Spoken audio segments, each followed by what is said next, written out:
ඊළඟට සල් මල්යාය.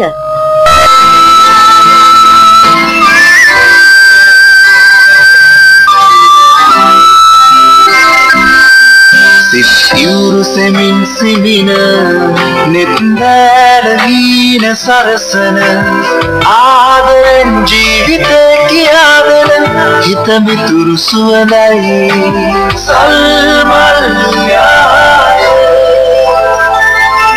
සුබෝදෑසන. අපි අපේ දරුවන් ගැන කතා කරමු. ඇත්තටම කිව්වොත් අපිට අපේ කුඩා දරුවන් පුංචි පැල වගේ පේන්නේ.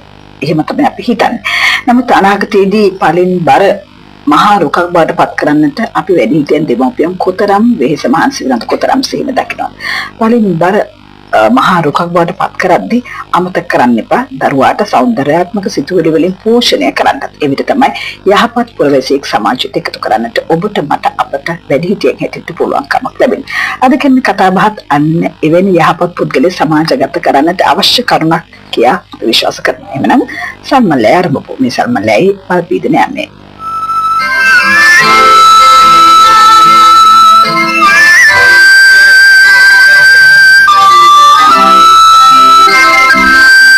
සිසිරු සෙමින් සිමින නෙත්බැල වීන සරසන ආදරෙන් ජීවිතය කියාදෙන හිත මිතුරු සුවඳයි සල්මල්යාය. අද ඉන්න පරිසරය ටිකක් වෙනස්.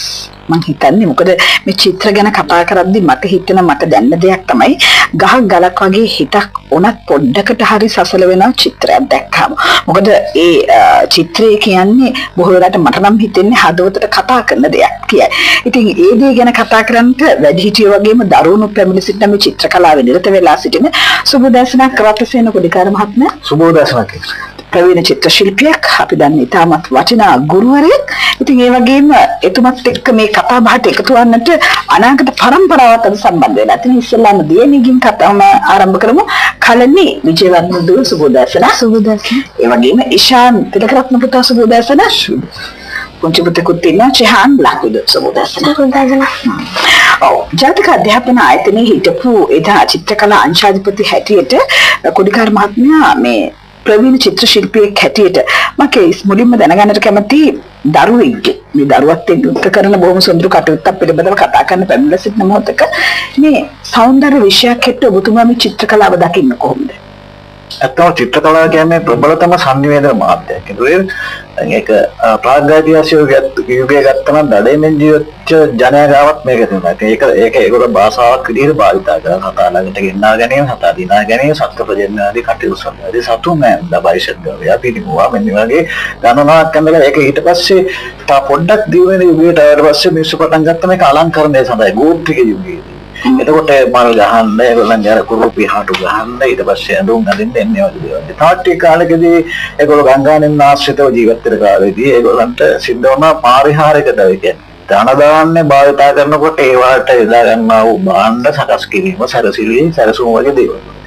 තවත් කාලෙකී ජනතාව ඊට වඩා සංස්කෘතික වශයෙන් දියුණු වෙනකොට ඉතින් රාජ්‍ය පාලන තන්ත්‍රයේදී රජයේ සිත්තරක් විදිහට මේගොල්ලන් හිටියා. ඊට පස්සේ අර රාජ්‍ය පාලන යුගයේදී තියෙන එක්තරා විප්ලව කාලයන් තුළදී ඊට පස්සේ සමාජ කියන්නේ සමාජයේ විසින් රජයන් පෙරලෙලා ඊට පස්සේ තමන්ට අවශ්‍ය සමාජයක් හදාගෙන ඒ ආශ්‍රිතව තමන්ගේ ජනනායක උපත් කිරීම ආදී වගේ කටයුතුදී චිත්‍ර කලාකාරයාට නිදහස හම්බුනා. ඊට පස්සේ තමන්ගේ සිතුවිලි චිත්‍ර බවට පත් කරන්න පටන් ගත්තා. ඊට පස්සේ තමයි දැන් භාෂාවක් ආවුණත් මේක නතර කරන්න බැරි වුණා. විවිධ දේවල් වලට දානවා අලංකාරණය පිණිස. දැන් අද ගත්තොත් එහෙම දැන් නියපොත්තක් පාට කරනවා, පොණ්ඩෙක් පාට කරනවා, එතකොට ගෙදර දොර සියලුම දේවල් පාට කරනවා. ඊට පස්සේ අපි ගත්තොත් එහෙම ගම්බද සියලුම දේවල් අද තියෙන තරංගකාරී එතකොට ක්‍රියාශීලී මිනිස්සුන්ට ඉතා සීමිත පරිසරයක ගයක් හදාගෙන ඉන්නකොට ඒගොල්ලන්ට අවශ්‍ය වෙන ස්වභාව සෞන්දර්යය දකින්න. එතකොට මියුරල්ස් කියලා જાතියක් ඇති වුණා. ඊට පස්සේ භූමි නිර්මාණය කරගන්න ඒකට අවශ්‍ය දේ. ඒක ඊටාම ඒ වින්දනාත්මක ස්වරූපේ ලබා ගන්න ඒගොල්ලෝ තමන් ඉන්න ඉතා කුඩා ජීවත් වෙන පරිසරය තුළ ඒ සම්බන්ධව නිර්මාණාත්මක දේවල් හදා ගැනීමට. මේ චිත්‍ර කලාවකින් බොහොම සෞන්දර්යාත්මක විෂයක්. ඉෂාන් පුතා එදා නම් කැමැත්තක් දැක්ුවේ නැහැ. සමහර විට ඔබේ පුතත් චිත්‍රකලාවට තරම් චිත්‍රකලාවට කැමැත්තක් දක්වන්නේ නැති කෙනෙක් වෙන්නට පුළුවන්. දක්ෂකම් නැති කෙනෙක් වෙන්න පුළුවන්. නමුත් මේ හැකියාවන් කොහොමද තමන්ගේ ජීවිතයට එකතු කරගන්නේ? ඉෂාන් හොඳ උදාහරණයක් ඔබ කියන්න. මම චිත්‍රකලාවට ආසාවෙන් හිටියේ ඉස්සර ඉඳන්. ඒ වුණාට ඒකට හරි මඟ පෙන්වීමක් තිබුණේ නැහැ. මම සර් ළඟට උසස් පෙළ හදාරද්දි තමයි සර් මට හම්බුනේ.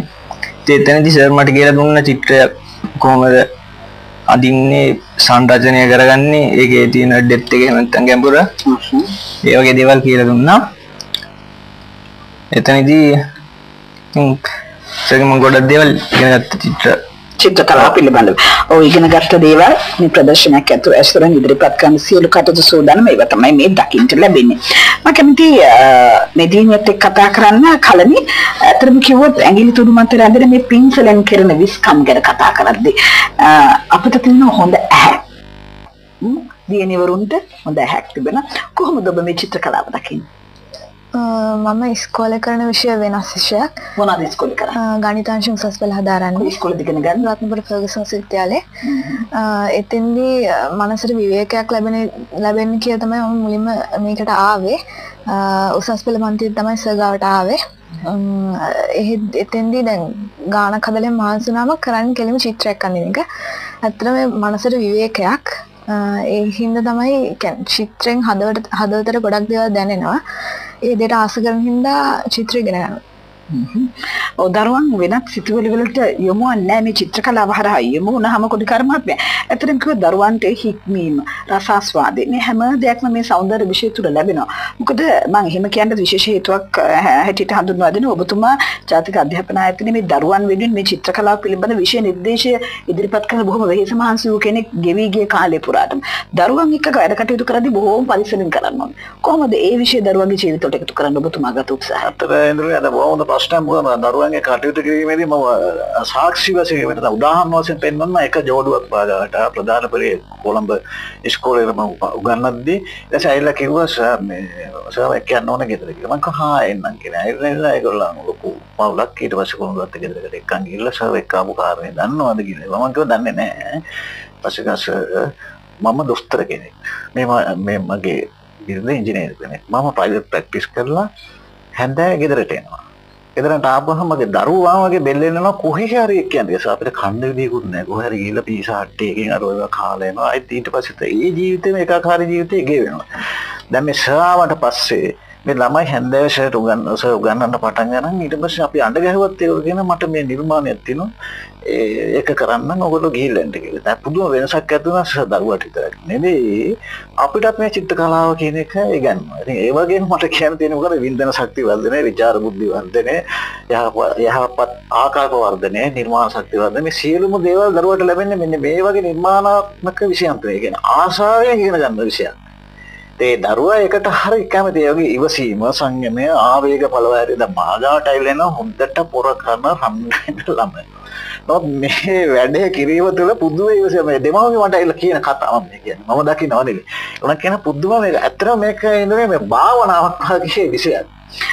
ඔව් ප්‍රවීණ චිත්‍ර ශිල්පී රත්න කොඩිකාර මහත්මයා එහෙම කියද්දී ඔබට කොයි ආකාරද මේ චිත්‍රකලාව පිළිබඳව හැඟෙන්නේ? ඇත්තටම කිව්වොත් ඊටමත් හොඳ වචනයක් එතුමාගේ මුවින් පිටුන මේ හික්මීම. ඒ වගේම පාලනය. මේ හැම දෙයක්ම මේ සෞන්දර්යාත්මක සිතුවිලි හරහා තමන්ගේ ජීවිතය ගොඩනගා ගන්නට වගේම තරුවන්ගේ ජීවිතය ගොඩනගා ගන්නට හොඳම අවස්ථාවක් තමයි චිත්‍රකලාවට දරුවන් යොමු කිරීම. ඒ පිළිබඳවයි අද දවසේ අපි කතා බහ කරන්න විරාමයක් සඳහා ප්‍රධාන පාලක මැදිරියත් එක්ක සම්බන්ධ වෙන්නේ. මේ සෞන්දර්ය විෂය තුල බිහිවෙන අලුත් පරම්පරාව චෙහාන් ලක්විඳ පුතා දැන් සෝදානම්ද හෙට චිත්‍ර ප්‍රදර්ශනෙට? මොනවද ඇඳ චිත්‍ර? මිනිස් රූප ඇඳා. ඔව් දැන් මිනිස් රූප අඳින්නට දැන් ඔය හැකියාව කොයි කාලේ වගේද ලැබුණ පුතාට? පුංචි කාලේ ඉඳන්ම ඇඳද චිත්‍ර? නෑ මම පොඩි කාලේ ඇඳේ බෝට්ටු වගේ. ඉතින් මේ අම්මයි තාත්තයි පොඩි කාලේ පන්තියට දැම්මා. ඊට පස්සේ මට හොඳට මිනිස් රූප අඳින්න පුළුවන් වුණා. දැන් කොයි ඉස්කෝලේද යන්නේ පුතා? දැන් මම යන්නේ අවිශාල ජනාධිපති විද්‍යාලයේ. කිවිලි පන්තිද ඉගෙන ගන්න? මම ඉන්නේ පහසෙනේ. ඔව්. දැන් මේ දරුවන්ට පුංචි කාලේ ඉඳන්ම දැන් මේ පුතා පොඩි කාලේ බෝට්ටු ඇඳලා දැන් මිනිස් රූප අඳින්න පුළුවන් කියලා කොටිකාර මහත්මයා මේ දරුවන් කියනවා. දැන් දරුවන්ගේ මානසික සිතුවිලි ගැන කතා කරද්දී බොහෝ දරුවන් පුංචි කාලේ ඉඳන්ම ගෙදර බිත්ති වල අඳිනවා. සමහර දෙමව්පියන් නම් බිත්ති වල අඳින්න ඕනේ නැහැ කියලා කොළ ගෙනත් දෙනවා අඳින්න කියලා. ඉතින් දැන් ඒ අය සමහර අය කියන්නේ මෙහෙම අඳින එක තරම් හොඳ නැහැ කියලා. මම දැන් කොයි විදිහටද එයාගේ අර හැකියාවන් මුදාහරින්න අවස්ථාව උදා කර දීම ගැන ප්‍රවීණ චිත්‍ර ශිල්පියෙක් හැටියට මේ දරුවන්ට මේ දැනුම අවුරුදු ලබා දුන් කෙනෙක් හැටියට ඒ වගේම වැඩිහිටි විශ්වවිද්‍යාල දරුවන්ටත් මේ අධ්‍යාපන ලබා දුන් කෙනෙක් හැටියට මානසික සිතුවිලි කොයි විදිහටද ඔබතුමා දකින්නේ? අතරේ මේ බොහෝ දෙමාපියන් විසින් වරදවා තේරුම් ගන්නවා මේ ළමයා මේ අදින දේවල් වලට ඉඩ දෙන්න ඕනේ. ළමයාගේ එන ඉමෝෂන්ස් එහෙම නැත්නම් ඒ ඇතුලේ තියෙන හැඟීම් සියලුම දේවල් පාලනය කරනවා දෙමාපියන් විසින්. ඇත්තටම ළමයාගෙන් එන්න ඕන දේත් ඒක. ඒ ළමයා මේක කරන්නේ ඇයි ගොඩාක් අය හිතනවා මේ මගේ දරුවා චිත්‍ර ශිල්පියට තමයි යොමු වෙන්නේ. මොකද අද පවතින තත්ත්වවල මේගොල්ලෝ සයන්ටිස්ට් කෙනෙක් කරන්නේ නැත්නම් ඔය වෙනත් රටේ අවශ්‍යතාවයන් සඳහා මිනිස්සු සූදානම් කරන්න දඟලනකොට මේ චිත්‍ර කලාව කියන එක පල්ලෙහා පැත්තට තමයි දාලා තියෙන්නේ. නමුත් මේ චිත්‍ර කලාව වෙන අධ්‍යාත්මික ගුණාංග ගන්නවත් දන්නේ නැහැ. දැන් මේ ළමයාගේ ප්‍රථම භාෂාව තමයි කියන ප්‍රාග්ධායිතිහාසය වගේ ළමයා බහ නොතේරෙන කාලේ කරන්නේ මේක. ළමයාගේ අතුරු එළියට දාන ප්‍රධාන මාධ්‍ය තමයි මේ කුරුටු ගෑමේ අවධිය. ඒක යාහු වෙන මොකද්ද ඒකෙන් එළියට දානවා. ඒක පාලනය කරන්න ගියාම වෙන්නේ මොනවද දන්නවද? ළමයා ආවේගශීලී වෙනවා. බොහෝ දෙමාපියෝ හිතන්නේ වෙනත් දෙයක්. මේ ළමයා චිත්‍ර ශිල්පියෙක් කියලා. ඒක නෙමෙයි. ළමයාට වාක්‍ය ගැට ගහ ගන්න බෑ. රචනාවක් ලියා ගන්න බෑ. එහෙනම් මොකද්ද කරන්න තියෙන ලේසිම මාධ්‍ය මේකයි. ඒකෙන් තමයි ළමයා ඉස්සරහට එන්නේ. ඒකට අපි ඉදිරිය යුතුයි. වැඩිහිටියන් දෙමව්පියන් හැටියට ඒ දේවල්ට අපි ඉඩ දිය යුතුයි. මොකද මේ ප්‍රවීණ චිත්‍ර ශිල්පියෙක්ලා ජාත්‍යන්තර සම්මාන දිනු ප්‍රදර්ශන රැසක් රටෙත් ජාත්‍යන්තරවත් පැවැත්වූ මේ රතිසිරි කොඩිකාර මහත්මයා තමයි මේ දේ ගැන කියන්නේ. ඉෂාන් තිලකරත්න පුතා සීතාවකපුර ළමා නිර්මාණ සංසදේ දැන් හිට සීළු කටයුතු සංවිධානය වෙලා තිබෙනවා. මම කැමතියි පුතාගෙන් මේ සංසදය ගැන දැනගන්න සමාජිකයෙක් හැටියට. මම මේ සංසදයට ආවේ ඒ ලෙවල් කරන්න ගත්තට පස්සේ අපේ සංසදයේ සාමාන්‍යයෙන් 50ක් ආසන සංඛ්‍යාවක් ඉන්නවා.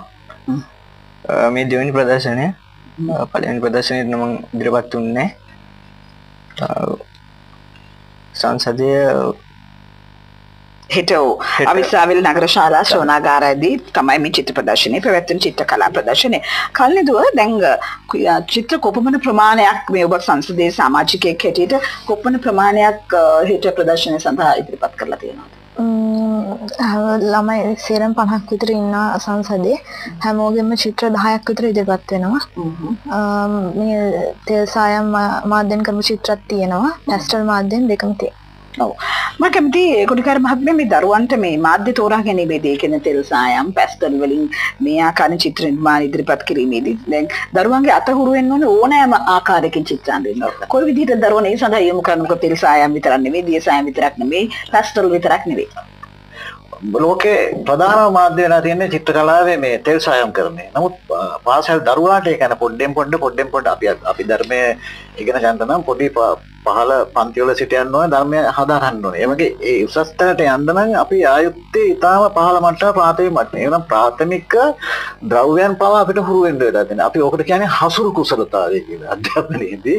ඒක හසුරු කුසලතාවයට ඊටාම ලේසි මේක තමයි ඒක ප්‍රකාශනය සම්බන්ධයේදී පැස්ටල් හරි එනත්තම් හුණු කැටයක් හරි මොනවා හරි. ඒක තුර මේ කුරුටු ගෑමේ යෝගයේදී ළමයා අඳිනවා. ඒක තමන්ගේ හැඟීම. ඊට පස්සේ පොඩ්ඩක් ටිකක් තුර යන වෝටර් කලර්. ඒ වෝටර් කලර් වතුර ගන්න ඕනේ. ඊට පස්සේ හැමතැනම හැදෙනවා. අර වගේ දේවල් ගොඩක් තියෙනවා. අර මාධ්‍ය හුරුනා ඒ අරකින් චිත්‍රානෙන්න හුරුනාට පස්සේ චිත්‍රමය ගුණාංග ගණනාවක් ඔහු දැනගත්තාට පස්සේ ඔහුට හුරු වෙන්න තියෙන එකම දේ වෝටර් කලර්ස් වලට. ඒ වගේ මාධ්‍ය හුරුවක් විතරයි අවශ්‍ය. ඒක හරි ලේසි. එතනදිත් ඊට පස්සේ ඔයිල් කරණයට આવොත් එහෙම මේ වගේ චිත්‍ර ඇඳීමේදී ප්‍රවීණ ශිල්පීන් අඳින තැනට આવොත් එහෙම ඊට පස්සෙත් ඔයිල් වලට හුරු. ඒ කියන්නේ මාධ්‍ය හුරුවක් විතරයි. ඒක ක්‍රමයෙන් පොඩ ආවට පස්සේ ළමයෙකුට එතරම් දෙයක් නේද අපිට පේනවා. ඉතින් මේ දැන් ඔය චිත්‍ර මේ පාසල් යන දරුවෝ ගන්න ප්‍රවීණ ශිල්පීන් අඳින චිත්‍ර මේගොල්ලන්ට අඳින්න පුළුවන්.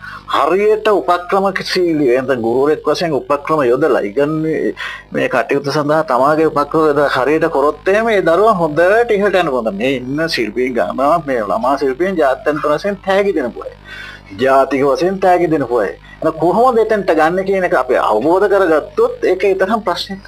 ප්‍රවීණ චිත්‍ර ශිල්පී රත්නසින කොඩිකාර මහත්මයා ජාත්‍යන්තර සම්මාන වලින් පිදුම් ලැබුව කෙනෙක්. දරුවන්ටත් ඒ ආකාරයෙන් Taman ලද ඒ අත්දැකීම් ලබා දෙන්නට ගුරු මුෂ්ටියකින් තොරව මේ දැනුම අවබෝධය ලබා දෙනවා කියන හැඟීම ඔබට දැනෙනවා ඇති.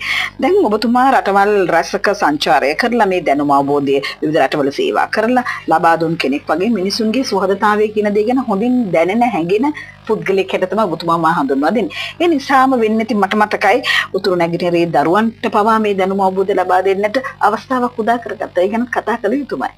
ඔව් ඇත්තටම යුද්ධයේදී අවතන් වූ ළමයින් ගණනාවක් ඒක ජනාධිපති මන්දිරය හරහා ආපු ඒ ළමයින්ට ඉගෙනුම් පහසුකම් අවුරුදු 30ක් විතර ළමයි අවතන් වෙලා හිටියා. ඒ කියන්නේ රැයට බුදිය ගත්තේ කැලෑවල් වල ඉගෙනීම කියන නාමයක්වත් දන්නේ නැහැ. ඉතින් ඊට පස්සේ ඒකදී අපිට අපේ අංශයේදී අපිට කරන් තියෙන එකම දේ තමයි මොකද මේක නිර්මාණාත්මක ක්‍රියාවලියක්. ඕනම විෂයක් ඉගෙනීමේදී ආසාවෙන් කරා නම් ඒක ආසාවෙන් ඉගෙන ගන්න පුළුවන්. අනිත් විෂයන් වලට වඩා මේක තියෙනවා ඒ වගේ විද්‍යාත්මක ස්වරූපය. ඒතර ඒ ළමයින් මෙහෙට ජනාධිපතිතුමාගේ උපදේශ මත ඊළඟ මෙහෙට රොක් කරලා ඒක ළඟේ ඉගෙනුම් ක්‍රියාකාරකම් ගණනාවක් අපි හරහා යෙදුවා. ඒ යෙදීමේදී මට බාර වුණේ චිත්ත ශිල්පියට. ළමයි බොහෝ දෙනෙක් මේකට පොරකා යනකොට ළමයි අඬනවා ගියේ. මොකද මම මේක තාම සුළු කාලයක් තුළ චිත්‍ර ප්‍රදර්ශනයක් වශයෙන් පෙන්වනවා. ඒ ළමයින්ට පුදුමයි අපි මේව දේවල් කරාද කියලා. ඉතින් මම එතනදිත් භාවිතා කරේ මොනවද දන්නවද? අවංකවම මේ ළමයින්ගේ තියෙන ක්‍රියාකාරම් වලදී මගේ තියෙන හුරුකමන වගේ ප්‍රායෝගික දැනුම අනුව නම් කෙසේද මෙහෙවන්නේ කියලා දැනගෙන පොඩ්ඩෙන් එතෙන්ට ගත්තා. නමුත් අර අවුරුදු 30ක අතපසු වෙච්ච ඒ අධ්‍යයන වරම මේ සුළු කාලයක් තුළ මට දෙන්න පුළුවන්කම නැවුණා. ඒ වගේම ළමයිනුත් ඒක දැනගෙන යනකොට ළමයි මට ඉතින් වඳින්න නැති ටික ඒකත් එක්ක. ඔයතුණු රතසේන කොඩිකාර අපේ ප්‍රවීණ චිත්‍ර ශිල්පියා ගැන කතා බහ කරද්දී ඇත්තම ඔබතුමා ඒ අර එකමුතුකම ඒ දරුවන්ට අපි එකම අවකගේ දරුවෝ උතුරේ හිටියත් නැගෙනහිර හිටියත් දකුණේ හිටියත් එකම අවකගේ දරුවෝ ඒ දරුවන්ටත් කිසිම ලෝභකමකින් තොරව Taman ලද ඒ